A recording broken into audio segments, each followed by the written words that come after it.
Olá! Hoje vamos fazer uma narrativa sobre os orixás, vodus e inquices. Eu sou o Babá Marcelo Xuguinha, falo Erika Mejia Jagumbadê e venho falar um pouquinho sobre orixá, vodu e inquice. Vem comigo!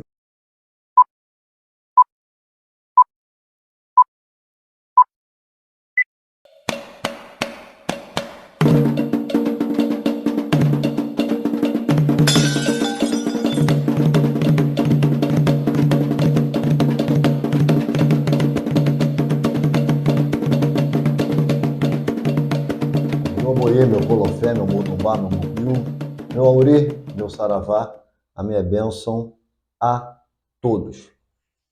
O candomblé é resultado do encontro de atividades religiosas ancestrais possíveis aos africanos escravizados e, portanto, não é homogêneo.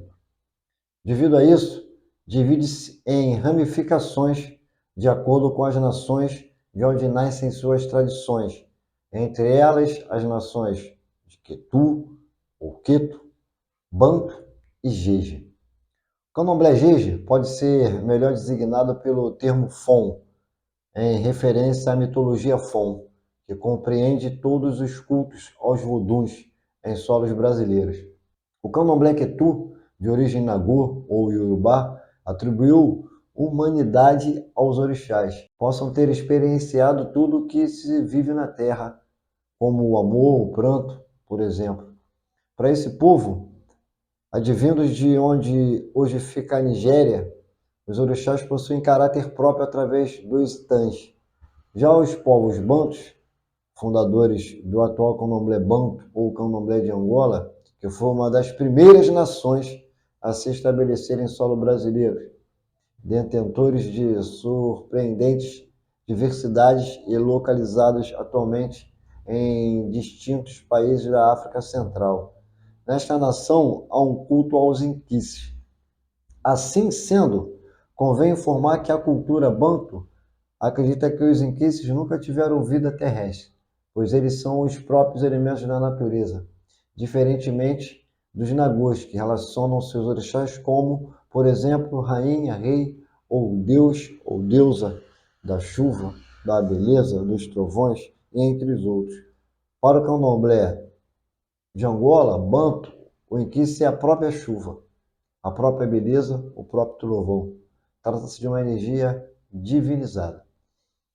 Orixás, a complexidade sobre o significado de Olorum, divindade suprema, tal como Mauô entre os Fons e Zambi entre os Bantos, pela criação. Inclusive de outras divindades, como os orixás, é tamanha que os antropólogos pioneiros no assunto alegavam não ser possíveis que primitivos o tivessem criado sozinho.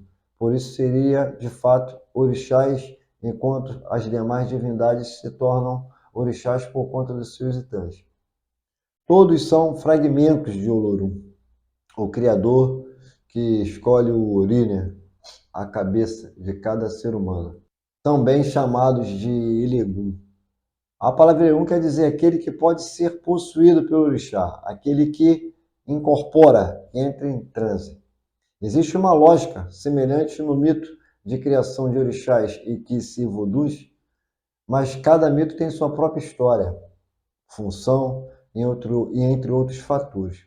A popularização da corrente Nagô permitiu certa hegemonização do candomblé, a ponto de muitos autores se referirem a orixás, tratando, na verdade, de todas as divindades e de todas as nações do candomblé. Para o que tudo indica, inquices eram cultuados em palmares, fugiram para as montanhas cobertas de palmeiras e lá criaram Angola, uma amostra do que seria a nação que formaria uma das grandes nações distante do opressor. Uma nação sem trilhos e com muitas pontes para unir os nativos e os estrangeiros que aceitassem oferecer flores, frutas, raízes, animais e outro tipo de oferenda aos inquices, vodus e orixás. É numerosa a população do povo dito Bantos, localizado desde Angola até Moçambique, mas suas principais línguas encontradas no Brasil eram o quibundo, o quibonjo e o umbundo. A hipótese colocada para o problema de termos pouco conhecimento de uma população tão numerosa no Brasil é o fato de que os escravizados que aqui chegaram eram muito jovens e, portanto, ainda não conheciam a plenitude de sua cultura local. Isso era resultado da fácil comercialização de escravizados no Brasil, que permitia aos senhores de engenho descartar ou espalhar suas mãos de obra divididas por etnias.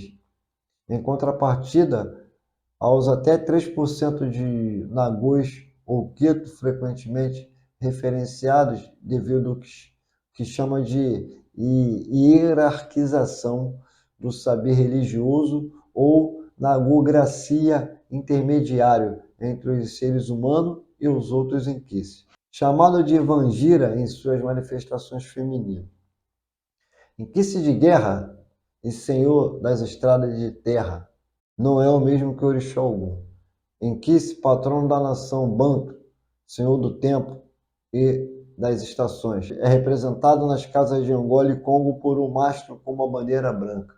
Vizinhos do povo de Quetu, os jeitos também faziam parte da África Ocidental e certamente sofreram das influências egípcias. Seu culto aos voduns também é comum na diáspora da América Central, referência comum no Haiti. No Brasil, é mais comum no Maranhão e parece ser desde as nações de Candomblé a mais secretizada. A cultura Jeje é cultuada principalmente na Casa das Minas, terreiro bicentenário localizado no Maranhão. Os vodus, em número de cerca de 60, se organizam em famílias de divindades, ou seja, a família de Davicê, da qual são conhecidos um total de 27 vodus e tubus, ou entidades femininas infantis. Estes vodus pertencem à família real de Daomé até o rei Ongon-Gonu, que reinou entre 1789 e 1797. Segundo pesquisa de Pierre Verger, esse culto teria sido trazido ao Maranhão pela rainha Nan Oguntimé, viúva do rei, que foi vendida como escrava em virtude de conflitos na família real. Jeje em Yorubá significa estrangeiro, desconhecido. O povo Jeje foi dominado pelos Yorubás durante um tempo, reforçando o intercâmbio cultural entre esses vizinhos. Ainda assim, a maioria dos vodus do culto Minas Jeje não possui correspondência entre os orixás Nagô. Qual seria a maneira correta de adequar para se designar as divindades religiosas de origem afro? A diferença, existe muita briga sobre terminologia e qual as palavras mais adequadas para se designar uma divindade afro. O que é orixá? Orixá é uma palavra na língua iorubá para designar as divindades cultuadas pelos povos de origem iorubá. E o que é vodum? Vodum é uma palavra na língua B para espírito denominada as divindades do culto tradicional da região da África Ocidental, na Nigéria. Um beninense, muitas das vezes, vai se referir a um orixá, quando falando na língua B, como vodum.